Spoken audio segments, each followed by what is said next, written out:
Discusses the topic അല്ലേ. ഇവിടെ നമുക്ക് നമ്മുടെ സബ്ജക്റ്റ് വെർബ് എഗ്രിമെന്റിലെ കാര്യവും നമുക്ക് അപ്ലൈ ചെയ്യാനുണ്ട്, നമ്മുടെ ടെൻസസിന്റെ കാര്യവും അപ്ലൈ ചെയ്യാനുണ്ട്. നോക്കിക്കോളൂ.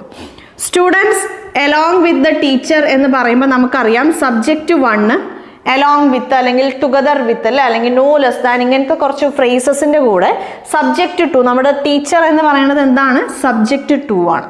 അപ്പൊ ഇത് വന്നു കഴിഞ്ഞാൽ നമ്മുടെ വെർബ് ആയാലും പ്രൊനൗൺ ആയാലും ആർക്കനുസരിച്ചിട്ടായിരിക്കും, സബ്ജക്റ്റ് 1-നുസരിച്ചിട്ടായിരിക്കും. അപ്പൊ ഇവിടെ സ്റ്റുഡൻസ് ആണ്. ഇവിടെ നമ്മൾ ശ്രദ്ധിക്കുമ്പോൾ അറിയാം ഇവിടെ നമുക്ക് എന്താണ്, ഇവിടെ സ്റ്റുഡൻസ് ആണ്. അപ്പൊ ഇപ്പോൾ അവർ കോണ്ടിന്യൂസ് ആയി ചെയ്തുകൊണ്ടിരിക്കുന്ന ഒരു കാര്യത്തിനെ കുറിച്ചാണ് നമ്മൾ സംസാരിക്കണേ. സോ ഇവിടെ വരേണ്ടത് നമുക്ക് സിമ്പിൾ ഡിസ്കസസ് എന്ന് വന്നു കഴിഞ്ഞാൽ അത് എന്താണ്, that is simple present tense ആണ്, അല്ലെങ്കിൽ പ്രസന്റ് ഇൻഡെഫിനിറ്റ് ടെൻസിലാണ് നമ്മൾ ഡിസ്കസസ് എന്നുള്ളൊരു വേർഡ് യൂസ് ചെയ്യണേ. അപ്പൊ പ്രസന്റ് കോണ്ടിന്യൂസ് ടെൻസ് ആവുമ്പോൾ ടു ബി ഫോം